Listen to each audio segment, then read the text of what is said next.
يا رب بالمصطفى بلغ مقاصدنا واغفر لنا ما مضى يا واسع الكرم يا رب بالمصطفى بلغ مقاصدنا واغفر لنا ما مضى يا واسع الكرم يا أكرم الخلق ما لمن ألوذ به سواك عند حضور الحادث العالم يا رب بالمصطفى بلغ مقاصدنا واغفر لنا ما مضى يا واسع الكرم مولاي صل وسلم دائما أبدا على حبيبك خير خلق كلهم يا رب بالمصطفى بلغ مقاصدنا واغفر لنا ما مضى يا واسع الكرم يا رب بالمصطفى بلغ مقاصدنا واغفر لنا ذنبنا يا واسع الكرم يا رب بالمصطفى بلغ مقاصدنا واغفر لنا ما مضى يا واسع الكرم اللهم صل وبارك عليه بسم الله الرحمن الرحيم الحمد لله رب العالمين وبه نستعين على امور الدنيا والدين والصلاه والسلام على سيد المرسلين سيدنا وحبيبنا وشفيعنا ومولانا محمد وعلى اله وصحبه اجمعين اما بعد خصوصا من صنف هذا الكتاب رحمه الله تعالى ونفعنا به وبعلومه وفي الدارين آمين الفاتحة أعوذ بالله من الشيطان الرجيم بسم الله الرحمن الرحيم الحمد لله رب العالمين الرحمن الرحيم مالك يوم الدين إياك نعبد وإياك نستعين اهدنا الصراط المستقيم صراط الذين أنعمت عليهم غير المغضوب عليهم ولا الضالين آمين. Bismillahirrahmanirrahim. Para sadis sahabat-sahabat sekalian, kita akan melanjutkan pembacaan kitab Al-Hikam kumpulan hikam ke-228. Bismillahirrahmanirrahim. In raghabatka al-hidayatu zahadatka al-nihayatu. In raghabat, jika menyenangkan kepadamu al-hidayatu, apa permulaan, zahadatka, maka menjemukan, membosankan kepadamu an-nihayatu, apa akhiran. Inda'a, jika mengajak, jika mengundang atau mengajak kepadamu ilaiha, kepada dunia. Indahaka, jika mengajak kepadamu ilaiha, kepada dunia. Opo zohirun, apa zohirun, yang tampak. Naha, maka mencegah kepadamu. Naha, maka mencegah kepadamu. Anha, dari dunia. Opo batinun, yang batin. Apa batinun, yang batin? Masih terkait dengan materi Ibnu Athaillah hikam yang sebelumnya tentang wilayah allati tadum dan wilayah allati la tadum, tentang kekuasaan yang langgeng dan kekuasaan yang tidak langgeng. Kekuasaan yang tidak langgeng itu kekuasaan yang di dalamnya tidak ada nilai spiritualnya, tidak ada nilai ketuhanannya. Jadi bekerja saja, nggak ada Allahnya di situ. Mencari nafkah saja. Mencari jabatan, menempati jabatan tertentu, nggak ada Allahnya di situ, nggak ada spiritualnya di situ, nggak ada ruhaniyahnya di situ. Itu namanya wilayah allati la tadum. Wilayah allati tadum, kekuasaan yang sempurna itu adalah kekuasaan yang di dalamnya kita campur tangankan Allah. Di dalamnya kita hadirkan Allah. Kita punya harta, ya ada Allahnya di situ. Kita punya jabatan, ada Allahnya di situ. Sehingga nanti ketika wilayah ini tidak ada lagi sama kita, ketika kita sudah nggak menjabat lagi, ketika kita sudah tidak menduduki satu posisi lagi, ketika kita lagi nggak punya uang misalnya, maka tetap wilayah itu masih tetap ada sama kita. Nah, Ibnu Athaillah mengatakan di kalam selanjutnya ini, jika ini bagi orang yang wilayahnya latadum, bagi orang yang tadi yang tidak ada campur tangan Allahnya di dalamnya, punya harta, punya kekuasaan, punya posisi, nggak ada Allahnya di situ. In rogobatka, jika tadi menyenangkan kepadamu al-bidayah, permulaan, ya tiba-tiba belum pernah punya motor, lalu kita punya motor, kan bahagia tuh, nyenengin kita nih. Dulu belum punya rekening, tiba-tiba udah punya rekening yang jumlahnya banyak. Dulu belum punya mobil, sekarang udah punya mobil. Itu kan mulainya kan seneng gitu. Dulu belum punya istri, sekarang udah punya istri, kan bidayahnya kan nyenengin. Robobat nyenengin kan itu. Tapi kalau ini tidak ada campur tangan Allahnya, zahadatkan nihayah, maka nanti di akhirnya akan membuat kau ini menjadi jemu, bosan, kesel. Kesel sendiri, bosan sendiri. Dulu pengen banget punya motor, udah dikasih sama Allah motor, seneng tuh. Lama-lama capek juga ngurus motor ini. Ntar ininya lah, ntar itunya lah, gitu ya. Dulu mau pengen punya mobil, akhirnya dikasih mobil sama Allah, seneng punya mobil. Lama, minggu, 2 minggu, bulan, 2 bulan, tahun aja dah, mulai dah. Ntar mobilnya yang mogok lah, yang inilah, yang minta ini diganti lah. Iya kalau punya uang, kalau nggak punya duit, lama-lama ngeselin juga kan, ngejemuin juga, gitu ya. Dulu nggak punya istri, kemudian jadi punya istri. Malam pertama malu-malu, malam kedua matikan lampu, matikan malam ketiga tak boleh tahu, gitu ya. Terus malam-malam selanjutnya silakan tahu. Pertama masih nyeneng itu, lama-lama kok enakan sendirian ya, nggak ada yang ngomel-ngomelin, duit juga duit sendiri, kagak punya duit kagak ada yang mikirin, gitu. Itu kalau tadi apa? Kalau tadi wilayahnya itu latadum, kalau tidak ada campur tangan Tuhan. Kalau tidak ada campur tangan Tuhan, maka apapun itu yang kita punya, pasti itu akan membosankan kepada kita. Pasti itu akan membuat kita menjadi jemu, membuat kita menjadi gak senang, bosan. Kemudian nggak ada syukurnya. Kalau ada bosan nggak ada syukurnya. Apalagi harta sekarang, nggak awet sekarang mah. Sering saya contohin kan, dulu pengen banget punya motor, dibeliin motor, udah dapat Mio. Terus dapat sebulan lihat NMAX, enak juga kayaknya punya NMAX. Akhirnya syukur Mio-nya hilang. Pengennya NMAX, punya NMAX, enak juga kali musim hujan punya mobil. Terus akhirnya NMAX-nya hilang syukurnya. Pengen punya mobil Avanza. Bulan, 2 bulan, 3 bulan, ngelihat ada mobil yang lainnya, yang lain di atas itu. Enak juga ya punya mobil itu ya. Terus nggak habis tuh. Pertamanya doang enak.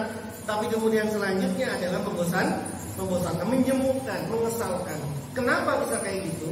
Karena tadi wilayahnya, kekuasaannya yang kita tadi itu, yang kita tidak punya, yang kita itu punyai, yang kita miliki itu tidak dicampur tangankan Allah Subhanahu wa taala. Kalau ada Allahnya di situ, mau apapun, ya punya harta, kemudian harta itu punya motor, kemudian motor itu ngerengek, minta ini, minta itu, ya sudah sabar lagi, namanya udah punya. Ini dia. Punya mobil juga seperti itu. Punya istri juga seperti itu. Makanya di Quran juga mawaddah warohmah. Mawaddah warohmah.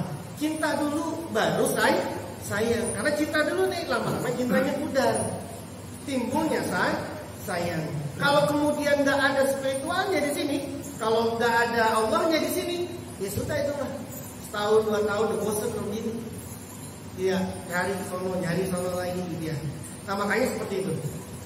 Maka in rogobat kafiha halawat iqbaliha, kata pengarangnya ini, kalau manisnya mendapatkan dunia itu membuat kamu senang, zahadat kafiha muraratu iqbaliha, maka pedihnya kehilangan dunia itu, pedihnya kehilangan harta itu, pedihnya kehilangan jabatan itu akan membuat engkau menjadi jemu, menjadi kesel. Kita ada jabat, diangkat oleh seorang menjadi jabatan. Kemudian kita tidak spiritualkan di situ. Tiba-tiba kita dilengserin, tiba-tiba kita digantiin, keselnya minta ampun. Itu sampai anak turunnya itu kesel sama dia. Dia dulu yang nurunin. Seperti itu. Nah itu kenapa? Karena tidak ada spiritualnya, tidak ada campur tangan Allahnya di situ. Maka semua wilayah itu tadi itu yang kita punya, apa saja yang kita punya, wilayah itu kekuasaan itu yang kita punya apa saja, maka biar dia menjadi tadum, biar dia menjadi langgeng, maka tetaplah di situ, hadirkan di situ, libatkan di situ Allah Subhanahu wa taala. Nah, lalu dikatakan juga sampai Ibnu Athaillah di sini, kalau dunia mengundangmu, maka jika yang zahir ini kita nih, badan kita, fisik kita ini mengundang kita kepada dunia, maka batin kita akan mencegah kita kepada itu. Ini buat siapa ini? Buat orang yang hatinya masih ada. Kalau orang yang seperti ini, maka dikatakan faman waqafa ma'a zahirid dunya nadatu hawatib batiniha innama nahnu hurrah fala taqtar. Kalau kita kemudian terjebak di zohirnya dunia, kita terjebak di tipuannya dunia, kita terjebak di lahirnya dunia, maka ada yang membisikkan kepada kita, khawatir yang membisikkan kepada kita, bilang innama nahnu hurrah, kami ini tipuan saja, jangan kamu nyeleu, jangan kamu tertipu. Ya kayak kita nih masuk ke mall, gitu kan? Melihat barang pengen, gitu kan? Terus lihat kamu pengen lagi, lihat sepatu pengen, lihat sendal pengen, lihat jam tangan pengen, masuk ke TC, lihat handphone, jelek banget handphone kita rasanya, gitu dia, pengen gitu ya. Terus di zohir kita nih pengen aja nih, pengen. Terus hatinya mengajak, hatinya mengundang. Kalau tadi zohirnya mengundang kita kepada dunia tadi, udah beli. Terus tapi duit tinggal segini, udah Tuhan mah rezeki mah, besok mau bagaimana, gitu kan? Itu kan dalilnya gitu ya. Dalil sufi dipakai buat orang yang non sufi, itu begitu tuh. Ini dalil sufi, bener dalil sufinya. Udah besok itu mau urusan besok, urusan sekarang, gitu ya. Itu mah kalau udah nyampe di tahap itu. Kalau yang belum sufi, ini jadi dalil ini. Jadi kan dalil. Udah ada handphone gimana besok mah? Besok harus bayaran ini. Besok mau urusan besok. Allah pasti kasih rezeki lah. Emang besok juga hidup, saya juga belum tentu saya hidup besok juga, gitu ya. Udah sekarang aja habisin. Akhirnya apa? Nggak ada perhitungan. Padahal apa di situ ada nafsu. Kalau sufi ngomong begitu nggak ada nafsunya. Kalau kita kan karena ada nafsu, lalu nyari dalilnya. Apa ya kira-kira membuat hati kita lega gitu loh. Akhirnya kita bilang cari pembenaran itu namanya. Cari justifikasi. Biar apa? Biar nafsu kita senang. Justifikasi itu seperti itu. Nah, kalau yang zahir kita ini mengundang kepada dunia, visi kita mengundang kepada dunia, ada itu tuh, alhamdulillah. Maka yang batin kita melarang itu, mencegah itu. Nah, semakin dia mau mendengarkan mata hati batinnya, semakin dia pengen mendengarkan hatinya, maka semakin terjaga dia, terlatih. Lama-lama dia akan peka, lama-lama dia akan peka. Inilah yang disabdakan sama Nabi, istafti qalbaka. 3 kali. Saya ada seorang sahabat namanya Wabiso bertanya kepada Nabi, ya Nabi, mal birru wa masarru, apa itu kebaikan, apa itu keburukan? Kata Nabi, kebaikan adalah apa yang membuat hatimu tenang, keburukan adalah apa yang membuat hatimu tidak tenang. Itulah kebaikan. Jadi kebaikan, tapi ini levelnya udah level hati yang siapa dulu nih gitu. Tapi kalau hatinya udah kosong, hatinya udah gelap, hatinya udah kotor, udah gelap, udah zulmani, ya dia mabuk juga enak ya. Emang enak mabuk? Oh enak ini kering banget. Gitu, kalau nggak begini saya nggak bisa bekerja ini saya. Gitu ya. Terus mencuri, kenapa mencuri? Ya daripada anak saya ini pada kelaparan semua, ini kan saya nyuri. Nanti orang nggak tahu saya mencuri, saya korupsi nggak tahu. Gitu ya. Nanti duitnya saya nyumbangin ke masjid ya, ke musola, cium tangan orang-orang sama saya. Gitu ya. Karena saya nyumbang, gitu ya. Nah itu karena hatinya sudah gelap. Dia mengatakan sesuatu yang baik padahal itu buruk. Tapi kalau baik, kalau yang baik hatinya itu masih nurani, hatinya masih baik, hatinya masih murni, maka hati pasti bisa membedakan mana kebaikan, mana keburukan. Kenapa kata Nabi, yang baik pasti membuatmu tenang, yang tidak baik pasti membuatmu tidak tenang. Apa saja? Walau aftakan nas, sekalipun orang-orang kasih fatwa kepadamu, tapi engkau tetap minta pendapatnya pada hati. Kata teman-teman yang lain, udah nggak apa-apa Pak, ini mah biasa di sini. 10.000 masukin 20.000 udah biasa di sini mah. Udah kayak begini, ini kan begini. Itu kan fatwa tuh namanya tuh. Tapi hatinya pasti nggak mau, hatinya mengatakan itu buruk, itu yang diambil. Sekalipun orang-orang mengatakan itu baik, maka tanyalah kepada hatimu, tanyalah kepada hatimu. Ini untuk siapa tadi? Hati orang yang masih baik, hatinya yang masih nurani, hatinya yang masih bersih. Nah orang yang hatinya bersih tadi pasti itu, pasti apa? Pasti ketika dia berbuat buruk, dia akan melakukan sesuatu yang buruk nih zahirnya, batinnya pasti akan mencegah. Kalau ini terus menerus ditepak sama dia, maka semakin dia terjaga, semakin dia terjaga, semakin sensitif dia. Itu yang disebut dengan ilmu laduni, itu namanya nanti ujungnya nanti menjadi ilmu laduni. Nah, Rasulullah SAW pernah bersabda, ad-dunya hadiratun khulwah, dunia itu hijau dan manis, gitu ya. Wa inna mimma yunbitur robi ma yaqtulu aw yulimmu habato. Tapi sesungguhnya dari musim semi yang tumbuh ada sesuatu yang membunuh dan bisa membuat perih bekas luka. Kelihatannya dunia ini manis, dunia ini enak, gitu ya kelihatannya. Tapi padahal kata Nabi tadi, wa batinuha khabisatun murrah. Padahal di dalamnya dunia itu ada keburukan dan ada kebaikan. Nah, bagaimana caranya itu biar nggak ngerasain pahitnya dunia? Masukkan seluruh urusan dunia ini kepada Allah Subhanahu wa Ta'ala. Kalau ini sudah dimasukkan, berarti dunia kita akan mengantarkan kepada akhirat. Nah, lalu Ibnu Athaillah mengatakan dalam hikam selanjutnya, innama ja'alaha mahallan lil aghyar. Innama hanyalah ja'ala menjadikan siapa Allah kepada dunia. Innama hanyalah ja'ala menjadikan siapa Allah kepada dunia. Mahalan sebagai tempat lil aghyari, pada tempat-tempat godaan atau tipuan. Lil aghyari, pada tempat-tempat godaan atau tipuan. Wa ma'dinan, dan menjadi sumber. Wa ma'dinan, dan menjadi sumber liwujudil aqdari, pada adanya kotoran-kotoran. Liwujudil aqdari, pada adanya kotoran-kotoran. Tazhidan, untuk apa? Tazhidan agar zuhud laka padamu fiha, di dalam dunia. Tazhidan agar zuhud laka padamu fiha, di dalam dunia. Allah menjadikan dunia ini satu, mahallan lil aghyar, tempat godaan, tempat tipuan. Ini ada di dunia ini. Makan enak. Asik nih makan sate nih. Terus makan sate, habis itu darah tinggi. Durian, enak banget nih durian. Makan durian. Kemudian jadi stroke. Itu kan tipuan tuh. Ini seperti ini, seperti ini kan tipuan. Tempatnya tipuan dunia itu. Wa ma'dinan li wujudil aqdar. Semua yang kotor-kotor, semua yang keruh-keruh adanya di dunia. Semua penyakit adanya di dunia. Semua musibah adanya di dunia. Semua ujian adanya di dunia.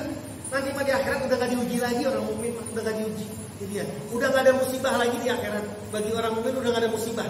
Udah nggak ada musibah lagi. Nggak ada kelaparan, kagak ada kekotoran, nggak ada pertengkaran, kagak ada yang nyatut, kagak ada yang nipu, nggak ada. Nggak ada. Tipuan semua tuh yang kotor-kotor itu, semuanya itu ada di dunia. Jadi kalau kemudian kita sekarang melihat, ini kok hancur banget di dunia kok penuh begitu. Namanya juga dunia. Kok ini dunia kok nggak rapi-rapi sih? Virusnya kok nggak selesai, penyakitnya kok muncul mulu. Namanya juga dunia. Kok ekonomi masih kayak begini aja nih, masih hancur ubur-ubur begini. Sudah itu mah namanya juga dunia. Terus ngapain lagi kita? Presiden bukan, wakil presiden bukan, anggota DPR bukan, menteri juga bukan. Ya terus kita mau ngamuk-ngamuk sama siapa? Itu kan kayak orang pemerintah ngimpor apa segala macam ngimpor, semua ngimpor, ini ngimpor, ada bawang ngimpor, cabai ngimpor. Kita ini orang yang bukan siapa-siapa, jangan nyakitin hati sendiri. Kalau kemudian semuanya ngimpor, udah bilang saja diri kita, iyalah kita mah negara kaya. Masa orang kaya suruh nanam? Orang kaya mah jual ini beli. Yang miskin aja tanam. Ini kok ngimpor sih dari sana? Oh, namanya juga orang kaya. Masa orang kaya bikin ini ya, bikin meja, bikin bangku. Kita mah kaya, kita tinggal beli. Lu bikin, gue yang beli. Itu namanya jawaban orang yang, kecuali Anda ini menteri, kecuali Anda ini presiden, kecuali Anda anggota DPR yang bisa merubah itu. Kalau Anda yang bisa merubah, nyakitin hati doang. Teriak-teriak di Facebook, siapa yang mau dengerin? Siapa yang mau dengerin? Siapa yang mau nge-like? Ada yang lainnya gitu ya. Ya sudah, senengin aja sudah hatinya. Oh iyalah, ini kopi aja ngimpor dari luar gitu ya. Oh iya dong, kita mah kaya, tinggal beli doang. Berapa lo jual, gua beli gitu ya. Orang kaya gua gitu ya. Itu namanya nyenengin hati. Nah semua dunia juga kayak begini. Ini dunia ini semua isinya kotoran gitu ya. Kita semua yang kotoran, kok begini. Namanya juga dunia. Kenapa kok Allah jadikan dunia ini tempat kayak gitu? Tempat penuh kotoran, tempat penuh tipuan, tempat penuh tipu daya, godaan. Kenapa? Tajhidan laka fiha. Agar kamu zuhud sama dunia, agar kamu itu bisa menarik diri sama dunia, agar kamu itu bisa menjaga diri dengan dunia, agar kamu ini tidak terlena, tidak terjebak sama dunia. Kenapa? Karena hidupmu bukan di dunia. Nanti hidupmu nanti di akhirat. Kita masih menyenggah doang, ini nyinggah. Bisa 50 tahun, bisa 60 tahun, bisa 70 tahun. Pol-polnya lah kita ini berapa sih? 80 tahun lah pol-polnya.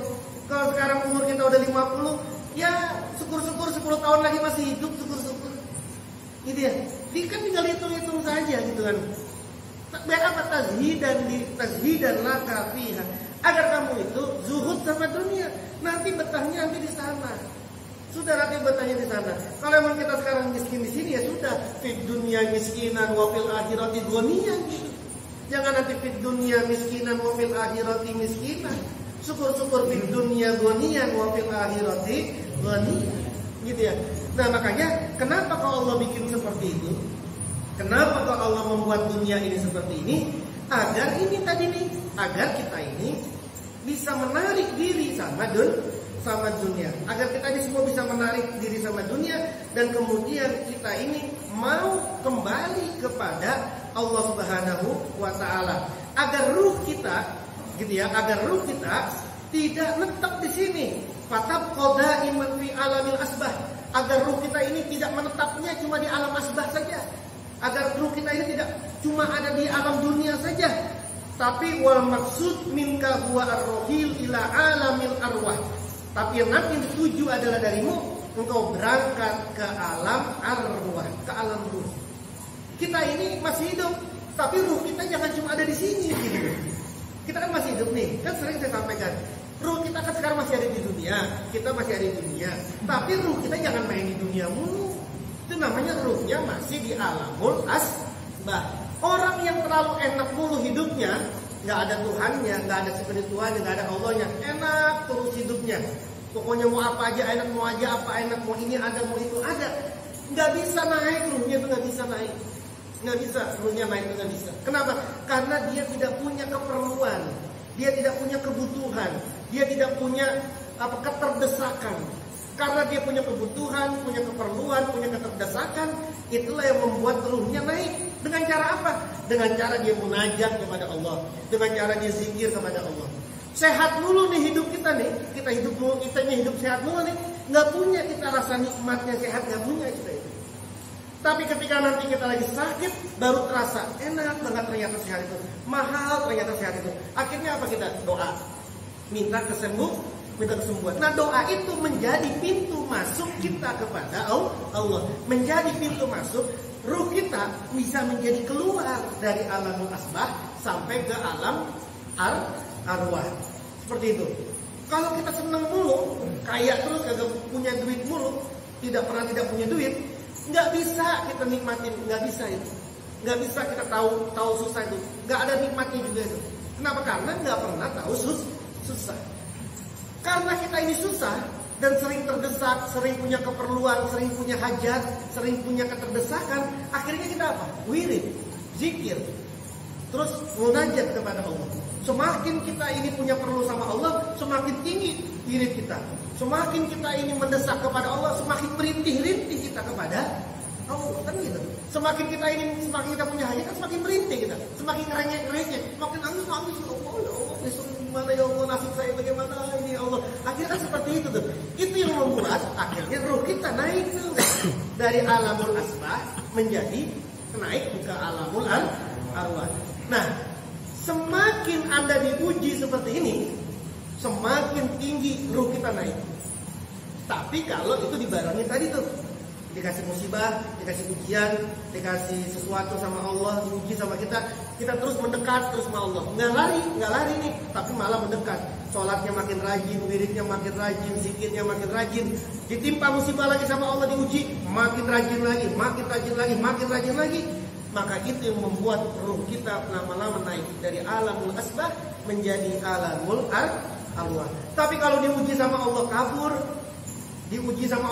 kasih musibah sama Allah kabur, kasih susah sama Allah kabur, sholatnya makin kagak bener, wiridnya makin kagak bener, zikirnya makin kagak bener, itu yang nanti dia akan dikatakan fid dunya miskinan wa fil akhirati miskinan.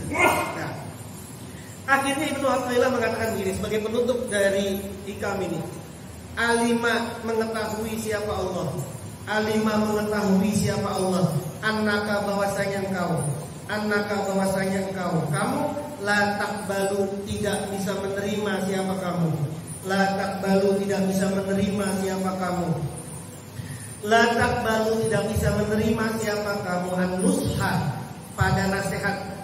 An-nusha pada nasihat limujarrodil qauli pada hanya ucapan. Fazawwaqa maka merasakan siapa Allah kepadamu min zauqiha dari rasanya dunia, ma sesuatu sahala yang dapat memudahkan siapa Allah ka alaika atasmu firaqaha pada perpisahannya dunia. Ibnu Athaillah kemudian menutup bab ini dengan mengatakan seperti ini. Allah tahu kita ini tidak bisa dinasihatin cuma pakai ucapan, nggak bisa. Kalau bahasa kita ini orang yang nggak bisa diomongin doang nggak bisa, ini mah nggak bisa. Harus pakai tindakan. Kalau dia diomongin, al-qaula nusah, nasihatnya limujarradil qaul, nasihatnya cuma pakai omongan, pakai ucapan. Udah ada Quran apa lagi Quran itu? Quran apa lagi hadis? Itu kan kaul itu. Quran itu udah bilang Allah Maha Kaya, udah ngomong Quran itu. Al-Quran udah bilang semua yang ada di bumi, semua yang ada di langit, semua itu akan rezekinya. Tidak ada yang tidak diperhatikan, semua sama Allah. Tahu itu nasihatin. Allah nasihat sama kita, wa may yattaqillaha yaj'al lahu makhrajan wa yarzuqhu min haitsu la yahtasib. Itu kan nasihat tuh. Tapi berupa qaul itu, berupa ucapan. Kita baru sering dengar udah sering dengar. Jangankan kita, kiai-kiai, ulama-ulama, ahli-ahli ilmu, udah hafal banget. Hafal Quran, hafal hadis, hafal dalil. Tapi apa bisa cuma dinasihatin pakai mulut? Gak bisa ternyata manusia itu, umumnya manusia. Maka kata Ibnu Athaillah, Allah itu tahu engkau ini, kita ini gak bisa cuma dinasehatin pakai mulut. Maka Allah merasakan kepada kita ini sesuatu dari rasanya dunia. Agar apa? Agar kita bisa mudah terpisah kepada dunia. Atau bahasa lainnya, Allah nasehatin kita pakai tindakan. Maksiat terus, padahal udah tahu maksiat itu haram, begini haram, tahu tuh dalilnya ada. Nggak bisa dikasih tahu, nggak ada ketahuannya tuh, nggak bisa. Akhirnya dikasih ujian sama Allah, dikasih musibah sama Allah, dikasih azab sama Allah. Untuk apa? Nasehatin biar apa? Biar ngerti, biar kembali, biar paham lagi. Lama nggak sakit, akhirnya lupa nih sama artinya sehat itu kayak apa. Dikasih Allah sakit, biar apa? Biar bisa nikmatin sakitnya dan bisa merasakan nikmatnya sehat. Itu artinya zawwaqaha, dan itu fazawwaqaka min zawqiha. Maka Allah merasakan kepadamu dari rasanya dunia. Dirasakan tuh, dulu kita bisnis, lancar saja, sampai lupa sama Allah. Langsung Allah kasih orang, yang kemudian orang itu dititipin setan sama Allah untuk nipu kita. Akhirnya kita tertipu, bisa 10 juta, bisa 20 juta, bisa 50 juta, bisa 100 juta, yang membuat kemudian oleng nih usaha kita nih. Itu artinya zawwaqaka. Biar apa? Biar kita tidak terlena sama dunia, yang membuat kita ini susah untuk pisah sama dunia. Bukan pisah dunia dengan fisiknya saja, tapi hati kita biar gampang pisah sama dunia. Bukan berarti dunia itu jangan dicari, dunia mah dicari, tapi dipisahin sama hatinya. Kan sering disampaikan di sini kan, do'id dunya ala jaybika aw yadaika. Taruh duniamu di sakumu atau di tanganmu, jangan kamu taruh di hatimu. Itu kata Tuhan saya kan. Bukan berarti nggak boleh orang mengujar dunia. Silahkan ambil dunia sebanyak-banyaknya, ambil. Tapi naruhnya jangan di sini. Naruhnya jangan di hati. Naruhnya di tangan. Kalau naruhnya di tangan, nanti ada apa-apa sama dunia, hatinya itu nggak sakit. Karena yang membuat sakit itu karena sesuatu itu ada di hati. Kalau nggak ada di hati mah nggak ada sakitnya itu, nggak ada sakitnya itu. Contoh misalnya ada artis meninggal, sedih nggak Anda? Yang itu orang nggak ada di hati kok, gitu ya. Tapi kalau kemudian istri orang anda yang sayangin, orang yang ada di hati Anda, ini kenapa-napa, jangan meninggal, sakit aja, gimana coba hati Anda? Itu kenapa? Karena ada di hati, gitu loh. Naruhnya jangan di sini, naruhnya di sini. Loh, gimana cara naruhnya di tangan? Gimana caranya di hati? Yang ditaruh di hati itu adalah yang punya. Itulah makanya ditalkin, gitu loh. Biar yang ada dalam hatinya ini nih, gitu. Nanti ada dunia, ya kita biasa saja. Nggak ada dunia, ya biasa saja. Nggak cemberut gitu loh. Nggak punya duit, cemberut aja. Kelihatan banget mukanya nggak punya duit. Jangan. Kan katakan sama ulama-ulama, semakin kamu menampakkan keburukanmu, semakin kamu menampakkan kesusahanmu, semakin dibikin susah engkau seorang. Kan kata ulama, kalau kamu tampakkan kesusahanmu kepada orang, maka Allah akan bikin kau lebih susah lagi dari situ. Jadi punya duit, nggak punya duit, nyengir aja lah, nyengir. Ya saja sudah, nyengir saja sudah nyengir, gitu ya. Nah, itulah yang dilakukan oleh Allah Subhanahu Wa Taala. Itulah yang dilakukan oleh Allah kepada siapa? Kepada orang-orang yang dipilih oleh Allah. Siapa itu? Pertama para nabi, kemudian para walinya, para kekasihnya, kemudian para ulamanya. Inilah kemudian orang-orang yang mau mendekat, orang-orang solehin. Inilah yang kemudian dipilih sama Allah. Dipilih gimana caranya? Dibikin ujian terus sama Allah, kebuat dia. maka tidak ada seorang nabi pun, wali pun, orang-orang soleh yang hidupnya tidak ada ujiannya, tidak ada. Tidak. Kalau Anda sekarang melihat seorang wali, seorang ulama besar enak banget hidupnya, sekarang melihatnya sekarang nih, coba dulu kayak apa ngelihatnya. Maka sahabat Aus sampai diceritakan itu istrinya sampai betul-betul masak itu batu dipasak air itu untuk sekedar nenangin anaknya yang 9 orang anaknya ini kelaparan, kehausan. Sampai kemudian istrinya dibikinin tuh batu itu benar-benar terjadi, itu benar-benar terjadi. Susah. Kemudian punya pesantren besar di Sina Rasa itu ada 450-an orang saat itu, besar saat itu ukurannya.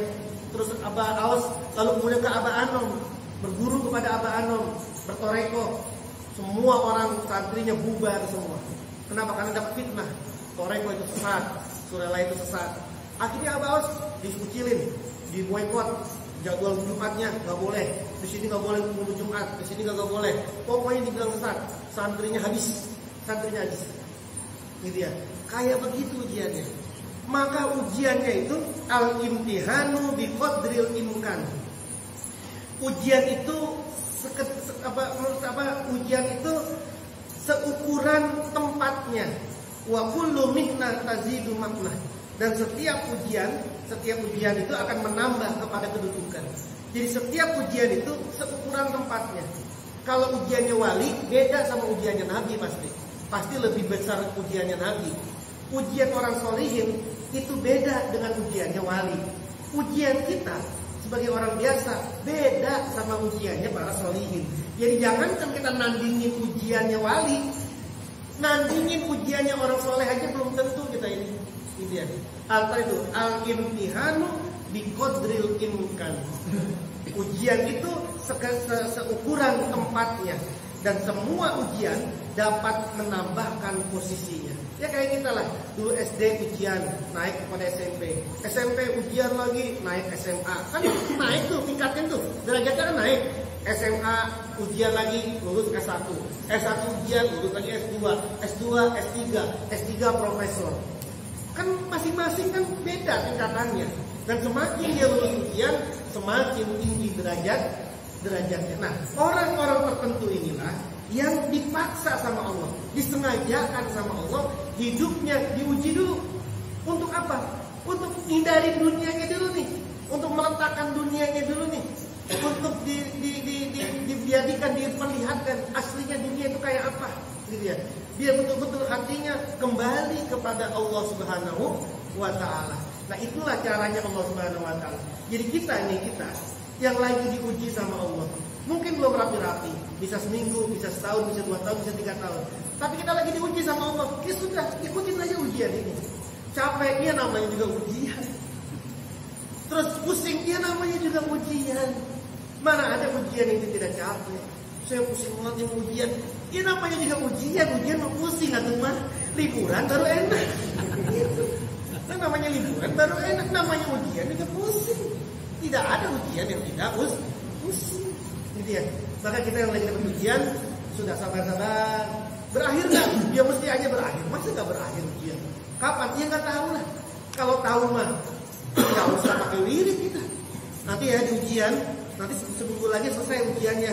Sekarang kena ujian, masih 5 hari. Itu nyampe-nyampe aja. Mumpung masih 5 hari tidur aja sekarang kan. Nggak mumpung ujian tidur ya kan kita udah tahu batasnya. Tapi karena kita nggak tahu, itu menjadi misteri. Karena menjadi misteri, ya itulah yang membuat kita terus saja mendekat. Udah mendekat saja. Belum dikabulin juga, mendekat saja terus mendekat. Ada waktunya. Bisa sebentar, bisa lama. Tinggal disabarin aja. Disabarin. Tidak mungkin naik kelas kita kalau tidak ada ujian. Mudah-mudahan lulus semua ujian kita ini. Amin. Bismillahirrahmanirrahim. Tabaruk mintahu sudur. Halaman 113. Aku Abah Anom ini. Wan naziru, orang yang memandang, orang yang meneliti fil kitab wa sunnah, di Quran maupun di hadis. Ya roh pasti melihat annahuma, bahwasanya Quran dan hadis haddon, mendorong ala zikri, atas zikir. Bahkan ala zikril kasir, atas zikir yang banyak. Jadi Quran, hadis, semua itu banyak sekali mendorong manusia untuk bisa zikir. Zikir yang banyak. Bil lisani, dengan lisan, wal qalbi dan hati, baik dengan lisan maupun dengan hati. Wa zikrul lisani, dan zikir lisan, kita menyebutnya zikir jahar, musilun, dapat menyampaikan hatman secara pasti ila zikril qalbi, kepada zikir hati.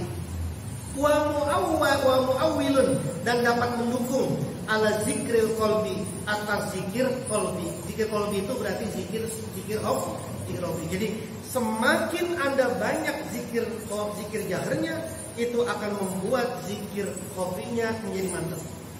Kenapa? Karena itu mendorong tuh. Pasti akan menyampaikan kepada zikrul qalbi. Pasti semakin sering. Maka dikatakan zikrul asma dulu.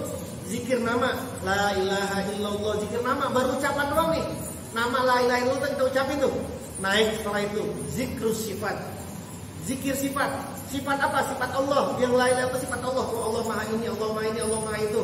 Kalau udah zikrul sifat, zikrul zat. Apa itu? Zikir zatnya Allah. Nah, kita itu naik dulu, lisan dulu, kemudian naik kepada sifat, baru kemudian naik kepada zat. Nah, semakin banyak orang zikir jahar dan lisan, maka semakin mendukung kepada zikir qalbi. Wa yaqulu, dan berkata Sayyidi Abu Hasan As-Sazili. Sayyid Abu Hasan As-Sazili berkata radhiyallahu anhu, az-zarratu min a'malil qulub, sebiji atom dari amalan hati. Amalan hati meskipun cuma sebiji atom dia, takdilu, dapat menandingi amsalal jibali. Apa itu? Amsalal jibali, seperti gunung-gunung, min a'malil jawari, dari amalan-amalan anggota badan. Anggota badannya ini segede gunung, sebesar gunung. Apa contoh misalnya? Sholatnya banyak. Itu sholat kan jawahir tuh. A'malil jawahir. Sholatnya banyak, sedekahnya rajin, puasanya banyak. Tapi hatinya penuh dengan riya. Sholatnya karena riya, sholatnya karena sombong, sholatnya karena bukan karena Allah, sholatnya karena manusia. Itu kalah dengan tadi itu. Zikir kopi, ingat sama Allah, amalan hati, meskipun cuma sedikit. Kenapa? Karena zikir jawahir cuma sampai di jawahir.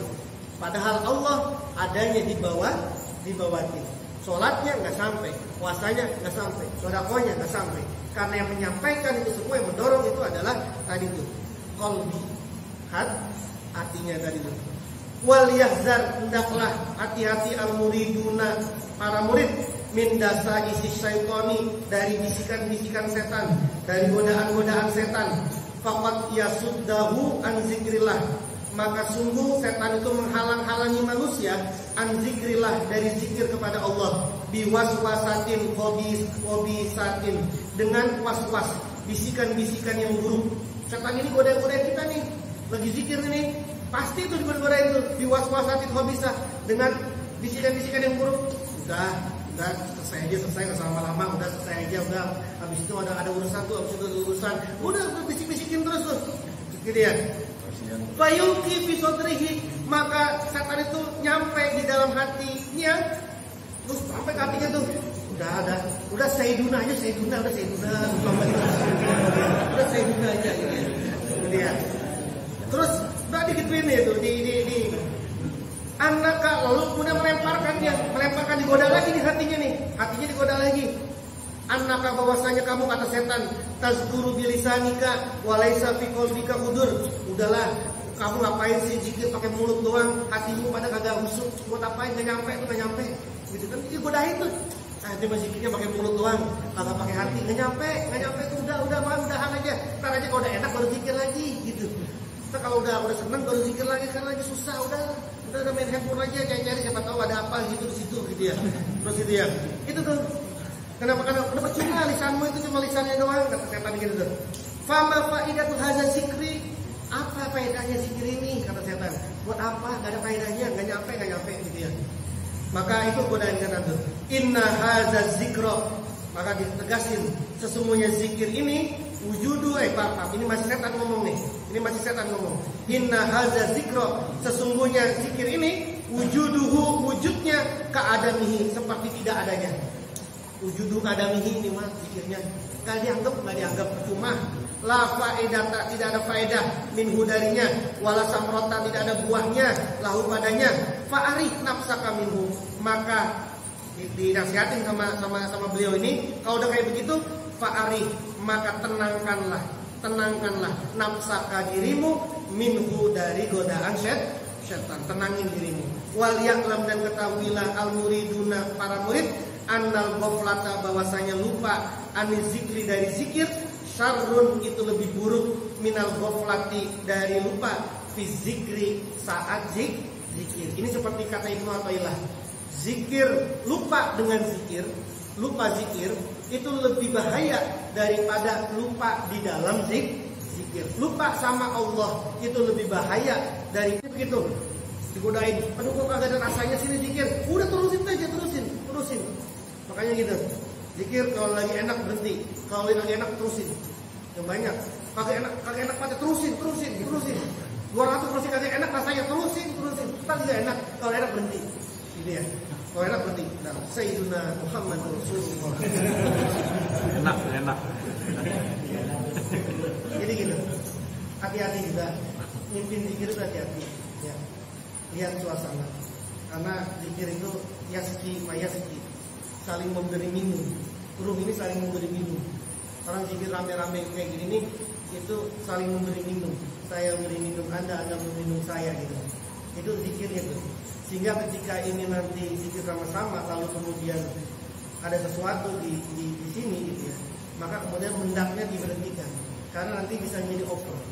Kalau sudah menjadi over, seperti orang yang terlalu banyak minum, lalu kemudian bukan maslahat nantinya. Jadi kalau zikir sendiri mah terserah, atau zikir saat memang sedang mujahadah. Kalau ini kan bukan sedang mujahadah nih, maksudnya sudah khusus nih. Udah kita zikir nih, lagi riyadhus zikir nih. Sudah riyadhus zikir, terjadi sesuatu sama seorang lagi zikir, terusin.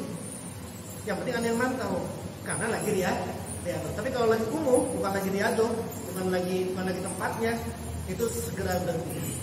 Jadi bijak, jangan terpaku. Anda lagi zikir, tiba-tiba misalnya ada orang nangis, lagi nangis, berhenti itu Anda, jangan nikmatin itu, nafsu itu berarti itu. Nafsu itu. Lagi zikir kemudian ada yang nangis, ada yang nangis nih, makin enak nih zikirnya nih, gitu ya. Ini enggak ada. Nafsu itu. Berhentiin. Kecuali lagi riyadhus. Lagi riyadhus itu guru bilang, ayo kita riyadhus sama-sama yuk.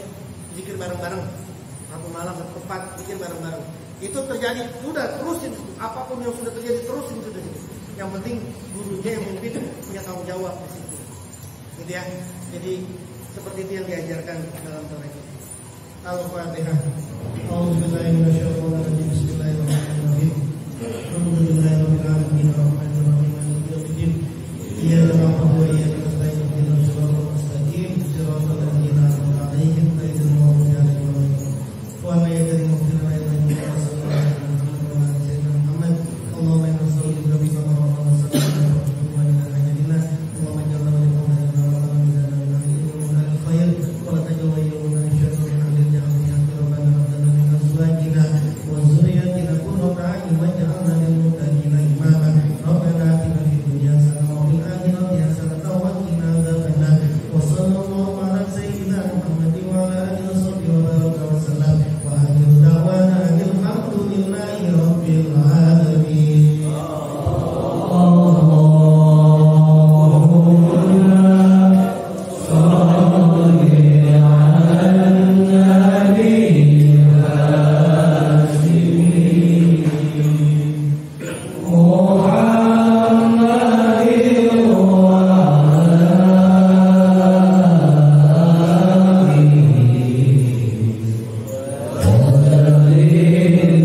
الرحيم